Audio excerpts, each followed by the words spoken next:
Indeed, this is Sunday Express, and Kenya joined the globe in marking the International Women's Day yesterday. It's still the weekend, and we're celebrating women, especially women who are thriving in male-dominated sectors. And tonight we have none other than engineer Christine OGUT. She's here to share her journey and encourage others as we go along. Thank you very much, engineer, as we come. You're the second vice president of the Institution of Engineers of Kenya. Thank you very much. It's a privilege to have you on our show tonight. So let's start here. How long have you been a registered professional engineer, or how long have you been practicing as an engineer? Thank you very much for this opportunity to be on KBC to celebrate proud women in this country. I graduated from the University of Nairobi in 1990. Mathematics tells me that I have been in the engineering field for 34 plus years. Congratulations. Thank you. How's been the journey? This journey has been an exciting journey with ups and downs. When I was employed in the City Council of Nairobi, I knew nobody. So at interview level, it was me and my God and my knowledge. And because of my courage and how I answered the questions, I passed that interview and was employed. But at the same time, I also did an interview with the Ministry of Roads and Public Works. And again there, I had courage. You know, how you prepare for the interview determines whether you succeed. Remember, at that point, I was a young engineer venturing into the city, and I made it for that interview. Engineer OGUT, did you always want to be an engineer? Like when you were a little girl, is this what you always envisioned to actually be? As a little girl, my late dad encouraged me. I was good in maths. We had a big TV, black and white, you know those big TVs? Yes. And I was curious, what is it in it, you know? So you go, you knock, you try and open, and your dad is, my daughter. So my dad was like, my daughter, all this, there is a subject called engineering. And interestingly enough, in my family, we had 4 engineers, 3 girls, and the 3 girls were civil engineers, and my brother is an electrical engineer. And so, because of the encouragement of our parents who are teachers, we became engineers. And we'll pick it up from there. And I like what you have said when you share your experiences, that you and your sisters actually went into a male-dominated industry. If we look at it right now, statistically, it shows that the representation of engineers who are female in this particular niche sector is quite small, so to speak, compared to the male counterparts. Why do you think we're having very few female engineers? Well, quite small. As we speak, we are at 15%. Yes. In my class, when we started, in a class of 140 students, 14 of them were women student engineers, and that gave a ratio of 10%. So we have grown gradually. But the question is, why aren't we growing as fast as we would? And even as demand, you know, for engineers. Yes. One, women at the back of their mind feel that sciences are difficult. And I want to say today, sciences, that is the STEM subjects, are not difficult at all. It is how much effort, how much research, how you relate with the teachers who are teaching you that determines whether you're able to pass the examinations, because there's an A student and there is an E student, but all of them are taught by the same teacher, taught the same subjects. It is that interest. And why am I saying that? We have an engineer who had 298. And it's 298. Are you sure that was at primary level? Are you sure that they'd be able to do engineering? No. This girl went to a local school And because she was determined to do engineering, she worked so hard that at Form 4, from 298, she scored an A. Today, the young girl she has done her PhD. She got her PhD at 28 years old. And beyond that, she has done aeronautical engineering. And that gives me courage, because this is somebody who was focused, determined, and knew what she wanted to do. So when I asked her, so how was it that you moved from a 298 student to an A material? She said that where she did not understand, she asked questions. And in my own success story, I have always asked teachers questions. I've always stood out to ask what I did not understand, did a lot of reading, read beyond what was being taught in the class, because when the exam comes, it's really about how are you thinking, what are you going to answer. And most students fail, not that they did not know, they panic. They panic. And one of the things that I have learned about life again is that you must practice. You must practice and see if the exams are being set in this system. Definitely what came last year will definitely not come next year.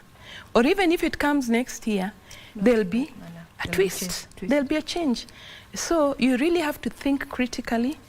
And that is what engineering is. So if at that level you're able to think critically, then you keep on growing and learning and learning. So in your 34-year career, when you look back, what is that outstanding project that you look back and you say, oh my God, I did it, I nailed it? What was it? Interesting. Yes. I've nailed very many projects. Sure, nice, congratulations. Tell us about it. And for me, a project has a start and an end date, and it just depends on what is it you're looking for. As the city engineer for Nairobi, I had very many projects that in that 1 year, I did the construction of Manyanja Road. And Manyanja Road, which was constructed when I was project engineer, the resident engineer for that project in 2006, 2007, was only recarpeted just the other day. So I looked at my project, and that is why I say it's great, lasted for more than 15 years without rehabilitation works. Wow. So I found that interesting. The other small project I did, which I'm very proud of, is Market Street Extension. Market Street Extension was outside the Grand Regency Hotel. If you remember Grand Regency Hotel. Regency, yes. That was me. Oleodume missing link, that was me. So I've done, in the urban setup, to get extensive long kilometers of roads to actually design and build is a challenge. It is not like when you're dealing with the highways where you can get a project that is 400 kilometers and what have you. Even the expressway was just 27 kilometers. Okay. Yes. Congratulations. Thank you. I'm happy that I've used the facilities that you've mentioned in terms of infrastructure. Now, there's a challenge that has also been, raised, an issue that a point of concern among female professionals across various sectors, and this is the issue of sexism. Have you encountered that in your career? And if you have, how did you go about it? When I was a young engineer, there was this old man who would look at my legs and admire and was like, but there is one thing you must do as a woman: high levels of integrity, and you must learn to say no. You must learn to say no. So from day one, I made it very clear that you are my boss. My relationship with you is purely professional and working. Anything beyond that, no. And if you really are convinced that that is how you want to go, then I'll take legal action. I was very focused. I knew my rights. And that is what we need to speak out. And if, as a woman, you're sexually harassed and you're shy of going to report, because at some time you may go and say, this and this has happened to me, and nobody will hear your story. Come to IEK. We have the Women Engineers Committee. We have the Future Leaders Committee. We have women who are quite senior and mature, and they will know how to go about it. We have our CEO and registrar for Engineers Board of Kenya, who is a woman. And again, she's the regulator. She will definitely know how to handle that situation. That particular I, as the second vice president, come, bring your issues. I will show you how to navigate and how to deal with the scenario. And I also want to appreciate the male engineers, the engineering fraternity, because they have given us an environment that we can work in. They have supported us. And I can tell you that IEK, the council, as we speak now, we have like 72% of the committees. We have 7 committees, 5 out of 7 are led by women engineers. Yeah. Wow, So interesting. that gives you confidence. Inclusivity and affirmative action is actually happening within the engineering In IEK, space. it is happening. And the women who stood for election and were voted in, we are at 45%. And what does that tell you? It means that as women engineers, you must stand out. You must step out of your comfort zone.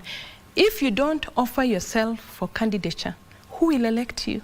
That's a good question. Now, we're talking about those who are already studying. You see, we are churning out millions every year, annually. But statistics also indicate that those who study engineering end up not practicing engineering. Because now we're honoring women, what advice would you give those who are pursuing engineering in this day and time? Thank you very much. Those who are studying engineering, first I want to appreciate what is happening at the universities. 25% of the students taking engineering now are women. Wow. And why are we having that increment? Remember, in my days we were 10%, now we are at 25%, is because we have demystified the issue that science is hard. Everything in this room is engineering. Engineering is exciting. And so for any woman who wants to solve problems, who wants to have an impact in life, who wants to give back to society, engineering is the way to go. And to enhance your skills, it's not enough just to be an engineer. You must undertake other skills, soft skills, leadership, IT, technology. You must, in our days, you know, when I graduated, I used to draw with a scale rule. Now, there are packages like AutoCAD.